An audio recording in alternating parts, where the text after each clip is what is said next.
नमस्कार, जय हिंद दोस्तों। द नेक्स्ट पेज पर आपका स्वागत है। दोस्तों, हम बात करेंगे आज अनूप सिंह दहिया जी से। ये हरियाणा पुलिस में एसपी के पद पर कार्यरत है और कुश्ती में इन्होंने द्रोणाचार्य अवार्ड भी हासिल किया हुआ है महामहिम राष्ट्रपति प्रणब मुखर्जी द्वारा। सर, स्वागत आपका हमारे चैनल पे। धन्यवाद। सबको नमस्कार। सर, सबसे पहले आप अपने बारे में बताइए।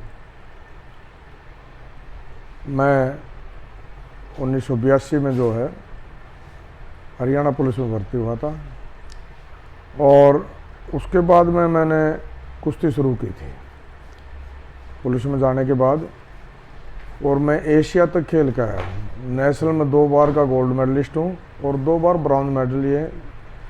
7 साल मैं भारतीय कुश्ती टीम का सदस्य रहा हूँ। उसके बाद 2000-2001 में मैं NIS के लिए भेज दिया गया। पटियाला में पुलिस की तरफ से ही भेजा गया था। तो 2001 में ही मुझे भारतीय कुश्ती टीम का कोच लगा दिया गया। उसके बाद मैं लगातार भारतीय कुश्ती टीम का कोच रहा। बीच में 3-4 साल मुझे पुलिस ने वापस बुला लिया था। लेकिन 2011 में मैं दोबारा फिर भारतीय कुश्ती टीम का कोच लगा दिया गया और 2015 तक लगातार लास वेगास में जो वर्ल्ड चैम्पियनशिप हुई थी रेसलिंग की, उसमें भी मैं भारतीय कुश्ती टीम का कोच था। इसके बीच में 2 ओलंपिक भी आए हैं, उनमें भी मैं कुश्ती कोच रहा हूँ। और 2015 में मुझे महामहिम राष्ट्रपति श्री प्रणब मुखर्जी द्वारा द्रोणाचार्य अवार्ड से नवाजा गया था। और 2014 में महामहिम श्री प्रणब मुखर्जी के द्वारा ही मुझे राष्ट्रपति पुलिस मेडल से नवाजा गया था। 1992 में मुझे स्टेट स्पोर्ट्स अवार्ड भी दिया गया था। मैंने अपनी ज़िंदगी में जो है ना मेहनत से करके खाना सीखा है और मैं मेहनत को ही सबसे पहले सब कुछ मानता हूँ। Hard work beats talent when talent does not work hard. मैं टैलेंट को भी जो है इसके बाद में मानता हूँ। सबसे पहले जो है मेहनत है। जो आदमी मेहनत करता है भगवान उसकी मेहनत को कभी नहीं रोकते। बिल्कुल सर, पुलिस की नौकरी करते समय क्या क्या चुनौतियाँ आती हैं आपके सामने? पुलिस की नौकरी की अगर चुनौतियों को आप पूछोगे तो पुलिस की नौकरी चुनौती भरी है। पुलिस में 2 तरह के आदमी आते हैं, एक शिकायत करता और एक जिसकी शिकायत की जाती है, विक्टिम और एक्यूट। शिकायत करने वाला कहेगा मेरे साथ ये हुआ है, जो आरोपी है वो कहेगा जी मैंने नहीं किया, इसने मेरे साथ किया है। उसमें से भी पुलिस को एक छांटना पड़ता है, देखना पड़ता है, तफ्तीश करनी पड़ती है कि असली जो है असलियत क्या है, सच्चाई क्या है। वो देखने के लिए पुलिस को जो है हार्ड वर्क करना पड़ता है, फील्ड में घूमना पड़ता है। पब्लिक भी जो है झूठ बोल देती है, पब्लिक से भी सच्चाई निकलवानी पड़ती है कि असल सच्चाई क्या है और सच्चे आदमी को न्याय मिले। ये पुलिस के लिए एक बहुत बड़ी चुनौती है कि उसने न्याय दिलाना चाहिए। न्याय कई बार जो है पुलिस भी वंचित रह जाती है न्याय दिलवाने से, झूठ के कारण। वो पुलिस की गलती नहीं, वो समाज के व्यक्ति, कुछ व्यक्ति ऐसे होते हैं जो एक दोषी की तरफ ही हो जाते हैं। वो कहते हैं जी इसने अपराध किया ही नहीं, इसने अपराध किया ही नहीं, हमको गवाही देते हैं। कोर्ट जो है, न्यायालय, हमारा न्याय परिसर भी जो है वो भी गवाही को मानता है, सबूत मांगता है। कई बार जो है पुलिस सबूत जुटाने में सक्षम नहीं हो पाती, उसके भी कई कारण हैं। काफ़ी तो पुलिस बहुत अच्छा कार्य कर रही है हमारी पुलिस में। कोई ये एक हरियाणा की बात नहीं, पूरे हिंदुस्तान की पुलिस की बात है।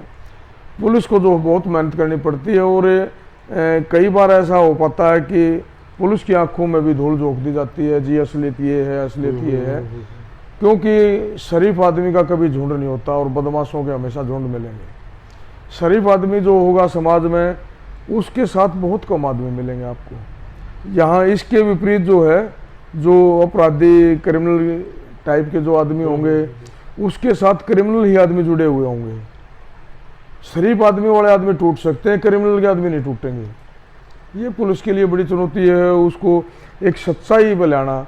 दूसरी बात, जैसे गश्त करना, पीसीआर खड़ी करना, कहीं डकैती है, कहीं कुछ भी है।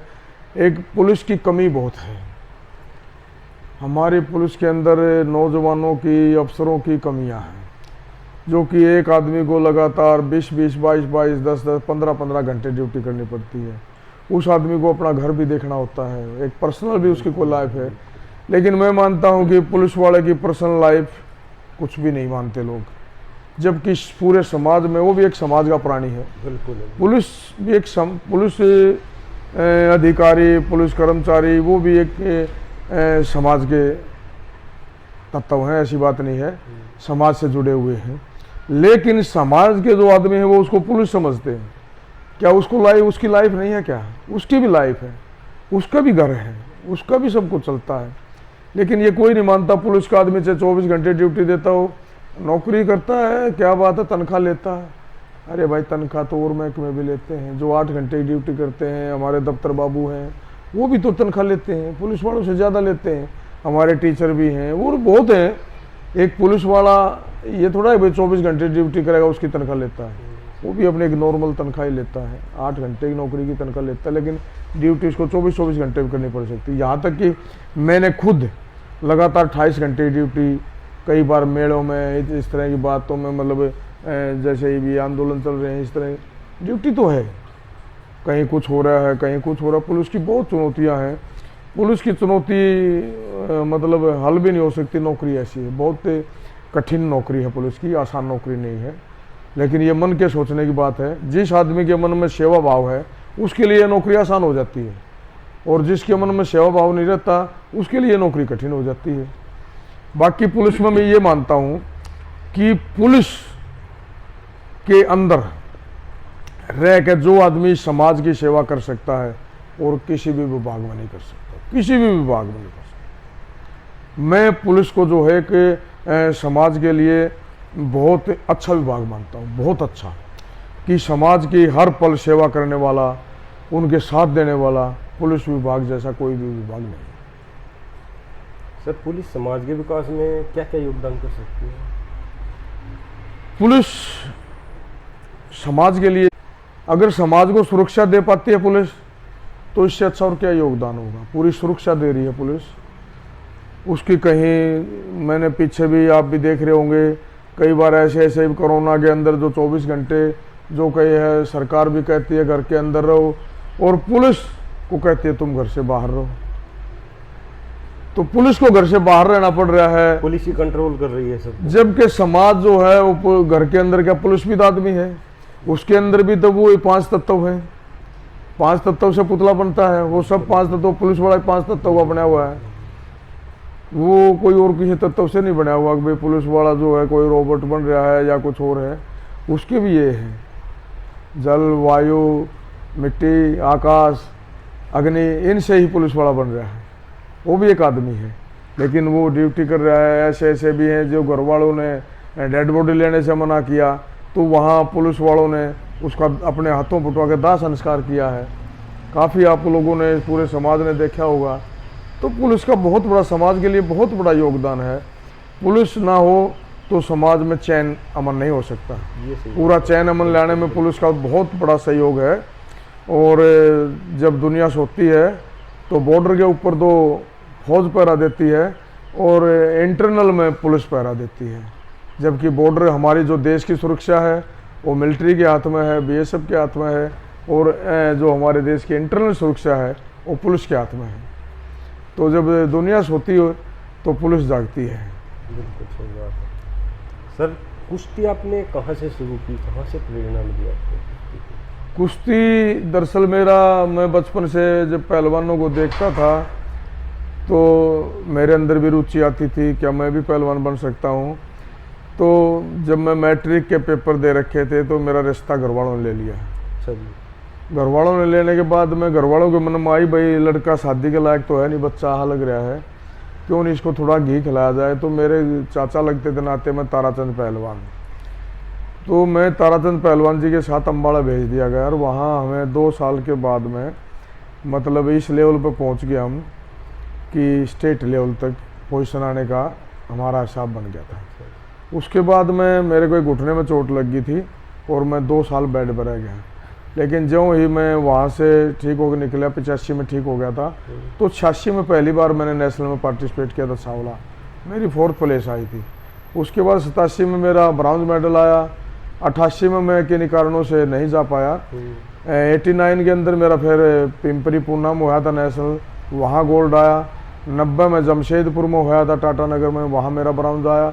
91 के अंदर जो है वाराणसी काशी नगर में हमारी नेशनल चैम्पियनशिप हुई थी, वहाँ पर मेरा गोल्ड मेडल आया। 92 में जो ओलंपिक बार्सिलोना ओलंपिक था उसके कैंप में था, तो वहाँ जब हम पार्टिसिपेट के लिए गए तो वहाँ मेरे जो है ना पैर फट के चोट लग गई यहाँ अंदर। अच्छा जी। तो मैं वहाँ ओलंपिक के अंदर क्वालिफाई नहीं कर पाया। और इसके बीच बीच में व्याधियाँ तो आती रहती हैं, पहलवानों को चोट लगना और कुछ कई बार डाइट ठीक से ना मिलना, कई बार गाइडलाइन में थोड़ी बहुत कमी रह जाना। लेकिन मैं एक मेहनत वाली बात जो है, मैं शुरू में भी कह चुका कि मेहनत जो है वो रंग लाती है। आप मेहनत करिए, मेहनत करिए, मेहनत एक दिन जो है ना आपको निखार देगी। आप किसी बात से मत घबराइए, आप सिर्फ एक लक्ष्य रखिए, हार्ड वर्क, मेहनत।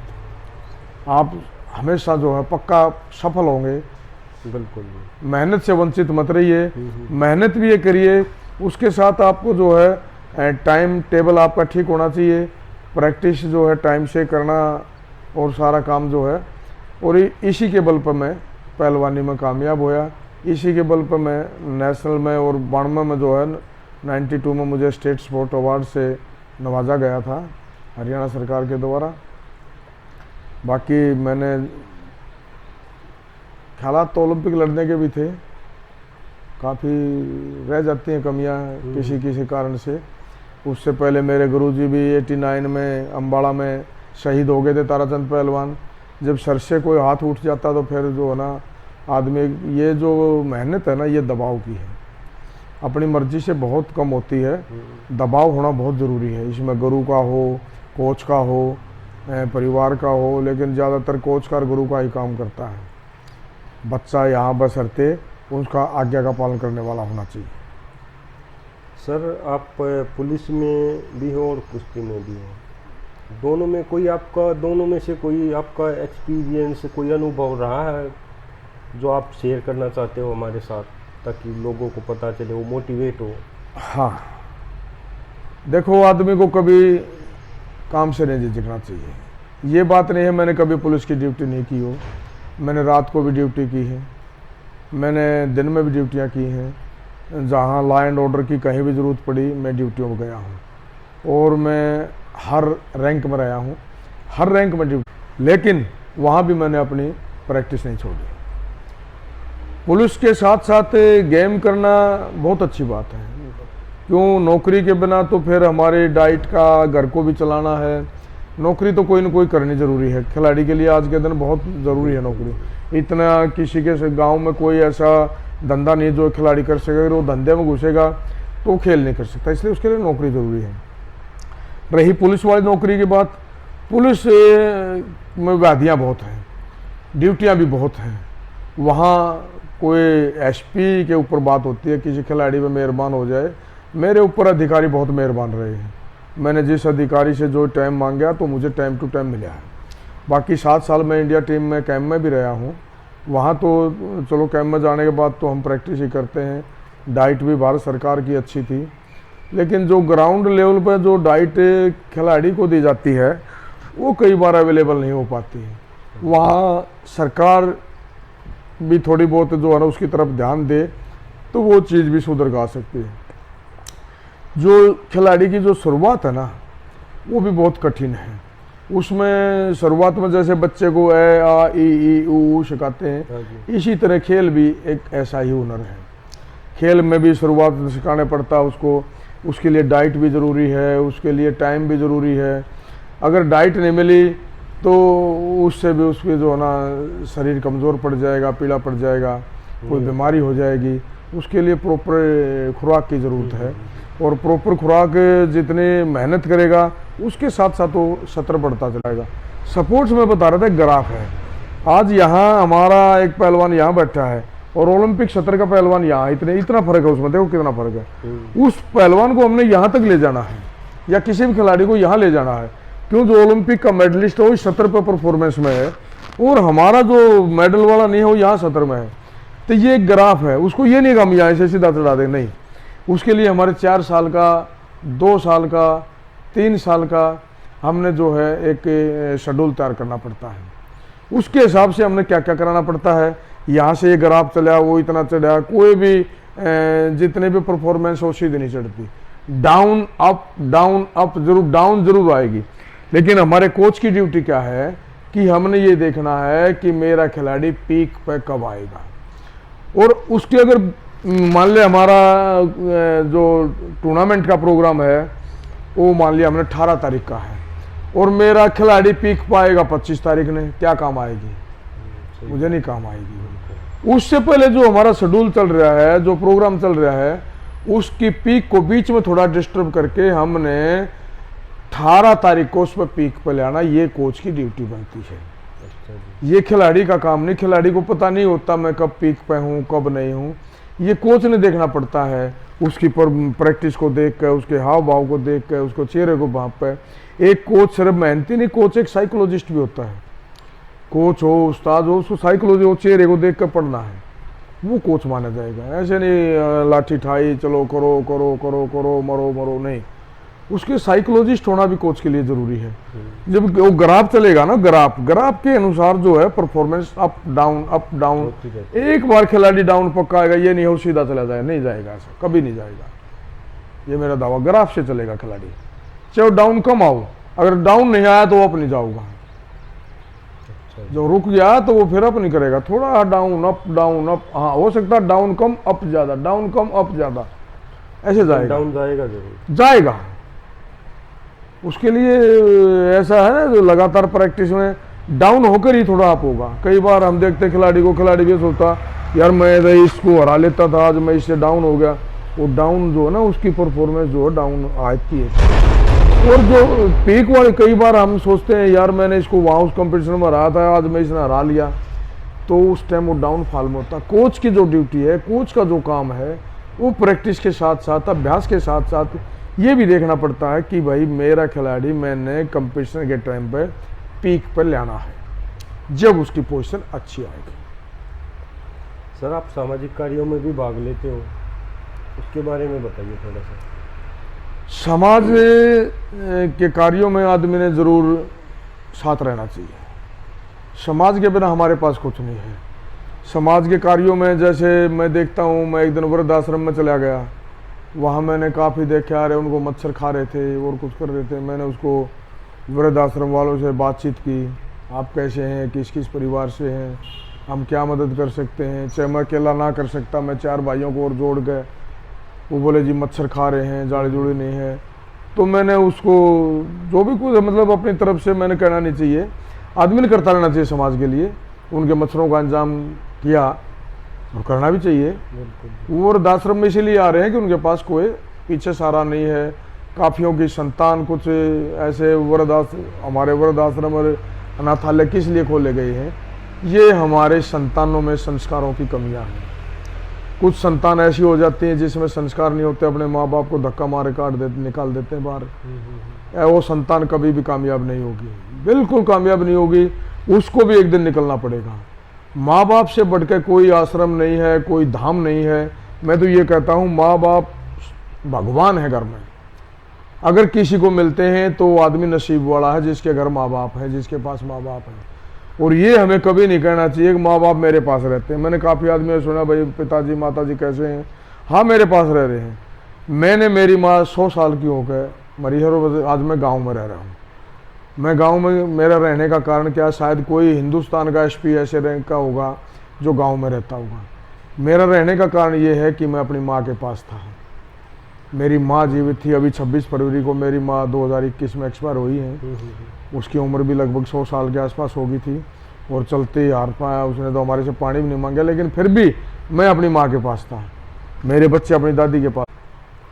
तो माँ बाप की सेवा करनी चाहिए। रही समाज वाली बात है, समाज में हमारी गौएँ भी हैं। वो एक हमारे देसी भाषा में कहते हैं कि भाई इंसान तो झोली वाला मांगता है और वो बिना झोली के मांगते हैं। मांगते नहीं है, उन्हें भी आस है, इंसान से आस है। सब कुछ भगवान ने इंसान को दिया है, तो हमें उनका भी ध्यान रखना चाहिए। हमारे जैसे कुत्ते भी हैं, ये भी पशु मारते हैं, अनाथालय हैं, बिल्ली भी हैं, किसके सारे हैं? इंसान के सारे, सब जीव इंसान के सारे हैं, उनका भी हमें ध्यान रखना चाहिए। चिड़िया हैं, जानवर हैं, वो किसके सारे खाते हैं? इंसान से खाते हैं। इंसान कमाने वाला, भगवान ने जो इंसान को बुद्धि भी दी है कमाने। तो समाज से मैं ये कहूँगा जुड़ा रहना चाहिए। मैं समाज से बहुत जुड़ा हुआ हूँ। मैं गौशाला में भी जाता हूँ, मैं अनाथालय में जाता हूँ, मैं वृद्धाश्रम में भी जाता हूँ, मैं हमारे आश्रम मंदिर है उनमें भी जाता हूँ बिल्कुल। और जो मेरे से बन पाता है, जिसे मेरी श्रद्धा है, मैं दान भी करके आता हूँ। सर, चलते चलते क्या कहना चाहोगे आप पुलिस को और पहलवानों को, क्या मैसेज देना चाहोगे अपनी तरफ से? मैं पुलिस को और पहलवानों को मैं सब खिलाड़ियों को बोलूँगा। पहलवान तो चलो मैं रहा हूँ इस फील्ड में, लेकिन जो एक खिलाड़ी के लिए ज़रूरत होती है, वो पहलवान के लिए जो भी ज़रूरत है वो सब खिलाड़ियों को ज़रूरत होती है इस बात की। बॉक्सर भी है, बड़ा हार्डवर्क की ज़रूरत पड़ती है। एथलीट हैं, उनको भी हार्डवर्क की ज़रूरत पड़ती है। बास्केटबॉल हैं, वॉलीबॉल है, कितने गेम हैं जो बिना मेहनत के कोई भी गेम नहीं है। रेसलिंग में ऐसा थोड़ा चोट लगने का ज़्यादा अंदेशा रहता है। बॉक्सिंग ऐसा है, चाहे हारो जीतो चोट खानी पड़ती है। तो वो भी टफ गेम है, ऐसे नहीं कि भाई कोई आसान गेम है, टफ गेम है हमारे सारे। बास्केटबॉल में मैंने देखा काफ़ी भाइयों के घुटने ख़राब हो जाते हैं। वॉलीबॉल में जंप कितना बार लिया जाता है, उसमें भी इंडोरेंस की भी ज़रूरत है, फ्लेक्सिबिलिटी की भी ज़रूरत है। तो मैं ये कहता हूँ अपने खिलाड़ियों को भी, सबसे पहले मैं खिलाड़ियों को कहूँगा कि आप गुरुओं का आदर करो, अपने कोचेज को सब कुछ मानो, माँ बाप का आदर करो, समाज के बुजुर्गों का आदर करो, आशीर्वाद लो उनसे, वो भी बहुत ज़रूरी है। किसी की बद्दुआ मत लो, बहुत ज़रूरी है। और एक सामाजिक प्राणी बनकर रहो। ये जो हमारे कुछ खिलाड़ियों के आ जाते हैं भाई ऐसे वैसे, नहीं, खिलाड़ी का काम नहीं कि समाज में गंदगी फैलाना, ये खिलाड़ी का काम नहीं है। खिलाड़ी का काम है एक समाज को अच्छी राह देना, अच्छी सेवा करना। उनका देश में जब नाम रोशन किया है तो उसको समाज का भी नाम रोशन किया है, तो समाज की सेवा करना भी उसका कर्तव्य बनता है। उसका समाज में जो है एक खिलाड़ी को एक अच्छा डिसिप्लिन, अनुशासन और रेगुलर पंचुअल, ये खिलाड़ी में बहुत ज़रूरी है, खासियत होनी चाहिए। अगर खिलाड़ी को ग्राउंड पर 10 मिनट लेट गया तो मैं उसको खिलाड़ी नहीं मानता। उसको आत्मग्लानि भी आओगी, यार मैं लेट आया हूँ, क्या करूँ। तो एक दिन अगर ख़राब हो जाता है खिलाड़ी का, तो वो 10 दिन पीछे चला जाता है। 10 दिन को कवर करने के लिए कितनी मेहनत करनी पड़ेगी। वो क्यों नहीं एक दिन टाइम पर अपना आए, तो उसको 10 दिन के लिए और हार्डवर्क ना करना पड़े। वो अपने कोई मेहनत मत छोड़ दो। अगर कहीं रिश्तेदारी में, ब्याह शादियों में जाना है, कोई बात नहीं, एक आधी बार हो जाता, जाना पड़ सकता है, लेकिन अपनी मेहनत ज़रूर करो। वहाँ भी ग्राउंड है, कोई ऐसी जगह नहीं, हर शहर में, हर उसमें स्टेडियम है, सारे ग्राउंड हैं। अगर पूरा अभ्यास नहीं कर सकते तो 20% 30% ज़रूर करके आओ।